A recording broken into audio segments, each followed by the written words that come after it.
데살로니가전서 4장, 어저께 본 4장과 또 오늘 본 4장과 다음에 볼 5장은 주님의 강림하심, 주님의 재림에 대한 내용입니다. 재림을 예비하라는 내용이에요. 특별히 어저께 1절부터 12절까지 보는 건 거룩하라, 그 다음에 형제를 사랑하라, 또 조용히 자기 일을 하고 손으로 일하기를 힘쓰라, 하나님이 기뻐하시는 일이 그런 것이다, 이렇게 이야기를 하고 있습니다. 자, 오늘은 예수님의 재림과 또 죽은 자들이 어떻게 살아나는지, 또 죽은 자를 어떻게 봐야 되는지에 대한 내용을 이야기해 주고 있습니다.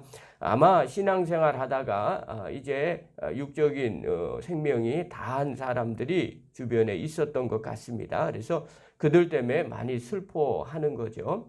오늘 본문은 그렇게 세상 사람들처럼 죽은 자를 위해서 슬퍼하지 말라. 오히려 기뻐 서로 위로를 하기를 바란다, 이렇게 결론을 내면서 이 죽은 자가 어떤 사람인가, 또 어떤 일이 마지막 날에 일어나는가를 이야기해 주고 있습니다. 특별히 신앙생활하는데 기독교 신앙을 갖고 있는 성도들에게는 이 부분이 정말 중요한 아주 큰 한 축이라고 이야기할 수 있습니다.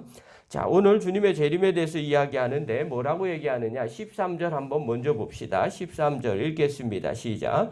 형제들아, 자는 자들에 관하여는 너희가 알지 못함을 우리가 원하지 아니하노니 이는 소망 없는 다른 이와 같이 슬퍼하지 않게 하려 함이라. 뭐라고 얘기하느냐, 자는 자들에 관해서는 너희가 알지 못함을 우리가 원하지 아니한다. 이 얘기는 반드시 알아야 된다라는 겁니다. 그래야만 소망 없는 이들과 같이 슬퍼하지 않게 될 것이다, 이렇게 얘기하죠. 자, 그러면 소망이 있는 사람이 있다는 거와 소망이 없는 사람이 있다는 거죠. 믿는 자들은 소망이 있는 거고 믿지 않는 자들은 소망이 없다는 이야기를 하는 겁니다. 자, 그러면 어떤 소망이냐, 14절에 한번 보십시오. 14절 읽겠습니다. 시작.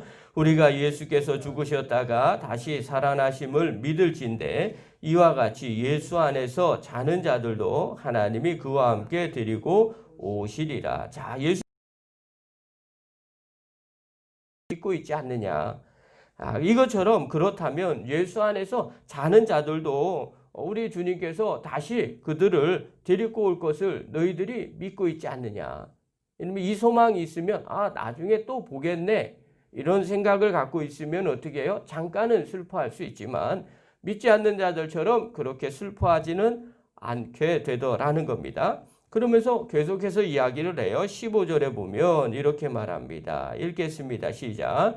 우리가 주의 말씀으로 너희에게 이것을 말하노니 주께서 강림하실 때까지 우리 살아남아 있는 자도 자는 자보다 결코 앞서지 못하리라. 자, 주의 말씀으로 너에게 이것을 말하노니, 이 얘기는 예수님이 하신 말씀이 있지 않느냐. 예수님도 이 말씀을 똑같이 하신 거 내가 그대로 이야기를 하겠다. 지금 살아있는 우리가 결코 자는 자보다 앞서지 못한다.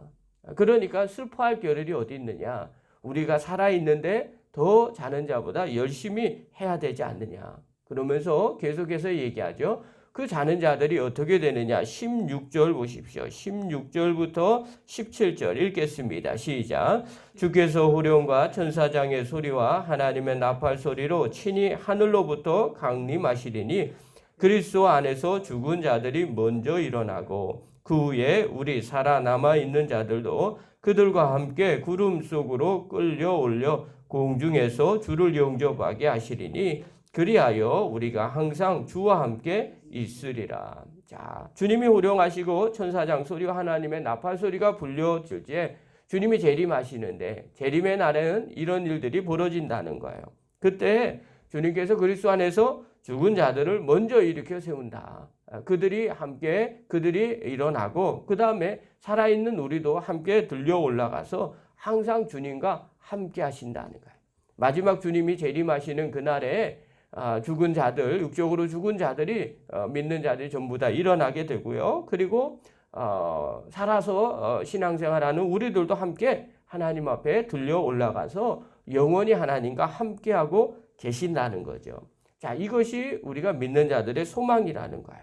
그러니까 너희들은 어떻게 해야 되느냐. 18절 읽겠습니다. 시작. 그러므로 이러한 말로 서로 위로하라. 자, 슬퍼하지 말고 죽은 그들도 다시 일어나서 주님이 재림하실 때 함께 들려 올라가고 또 우리도 올라가서 하나님의 영원한 나라에 함께 거한다는 거예요. 자, 그러니 슬퍼할 일이 없다는 거죠. 잠깐 떨어져 있으니까 근심하고 또 안타까워할 수는 있겠지만 시간이 지나면 반드시 다시 만나는 소망이 있다는 거예요. 그러니 너희들은 너무 슬퍼하지 말고 위로해라. 서로서로를 위로해라. 자, 이 얘기는 신앙생활하다 지금 육적인 생명이 다한 사람이 있다는 거죠. 그것 때문에 슬퍼하니까 그렇게 하지 말라는 거예요.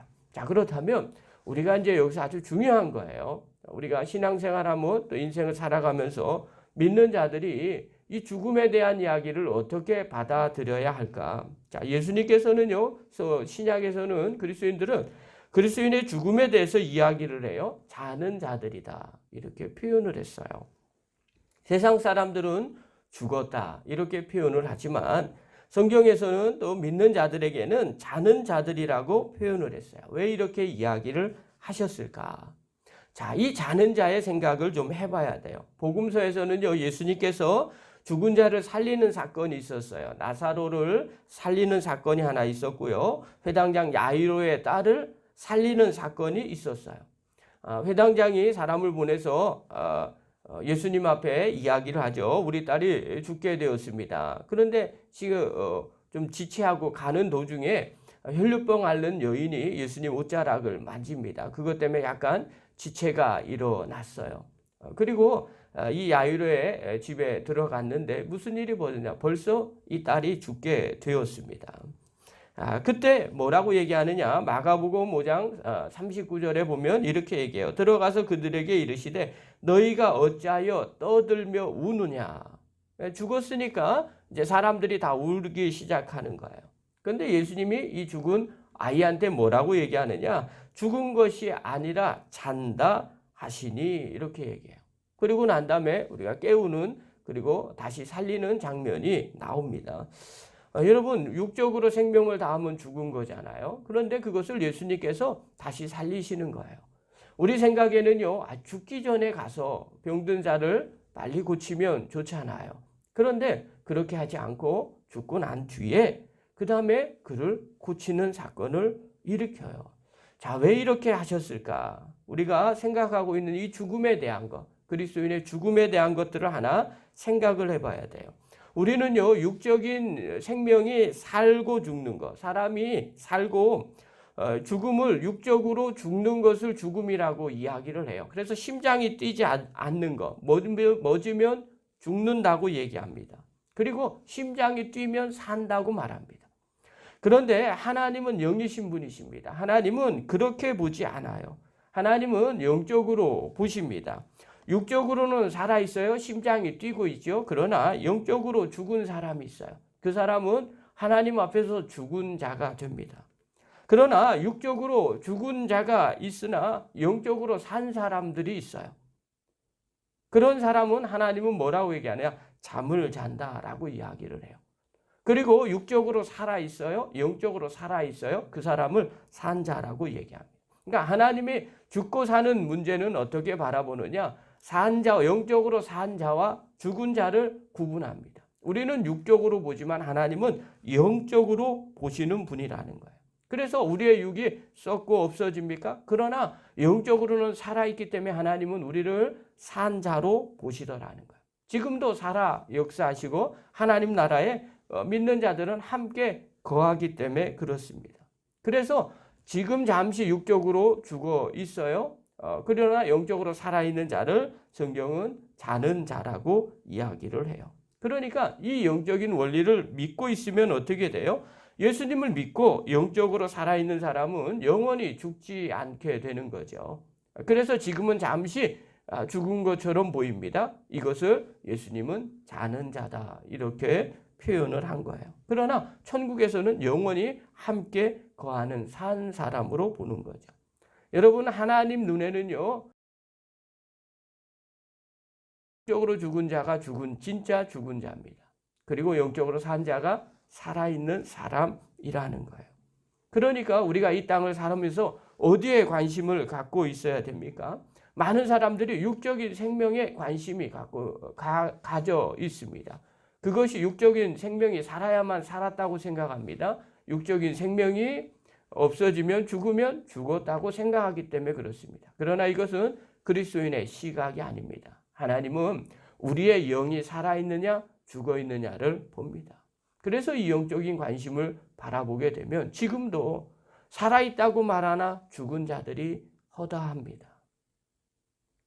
또 죽은 사람처럼 보이지만 살아있는 사람도 있더라는 거예요. 그러므로 사랑하는 성도 여러분, 우리의 관심이 어디에 있습니까? 우리가 예수님을 믿는다면 하나님의 관점으로 사람들을 봐야 됩니다. 살아있으나 죽은 자 같은 사람이 있습니다. 우리가 그 사람들을 어떻게 봐야 될까요? 오늘 이 본문을 통해서 우리가 깨달아야 될 게 있어요. 살아있으나 죽은 자들을 살려야 된다는 거예요. 그래야 영원히 함께 거할 수 있게 되더라는 거예요. 여러분, 제가 한 목사님의 간증을 들었습니다. 어떻게 이런 코로나 시대에도 전도를 할 수 있습니까? 많은 사람들이 영혼을 구원하지 못하고 그 영적으로 죽어있는 진짜 죽은 자들을 그냥 내버려 두더라는 거예요.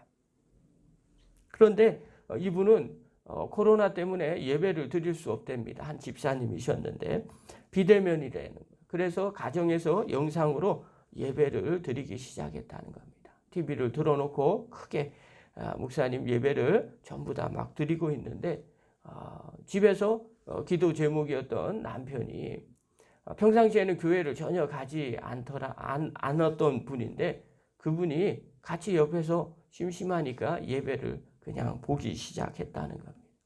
그렇게 계속 한 주 한 주 보다가 시간이 지났는데 교회에 올 때가 됐다는 거예요.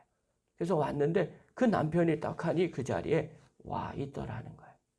그러면서 그 집사님이 이야기를 하더라는 거예요. 코로나가 좋긴 좋습니다.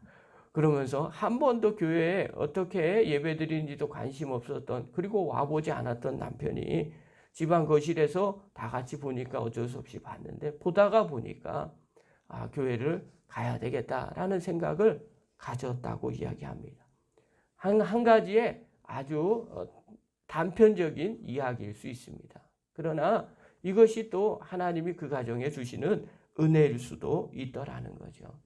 여러분, 중요한 겁니다. 어떤 시대나 어떤 상황이나 어떤 어려움이 있다 할지라도 죽은 영혼을 살리는 것, 이것이 하나님의 관심입니다. 우리는요, 육적인 생명에만 관심이 너무 많이 있어요. 여러분, 이것보다 더 중요한 것은 영적으로 살고 죽는 겁니다. 진짜 영적으로 살아난 사람이 살아있는 자고요.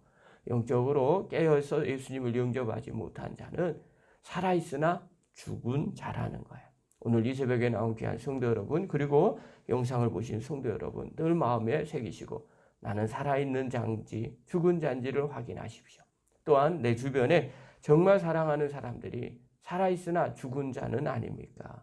뒤돌아보시고 영혼 구원에 기도하시고 힘쓰시는 하나님의 거룩한 종들 되기를 간절히 축원합니다. 기도하겠습니다.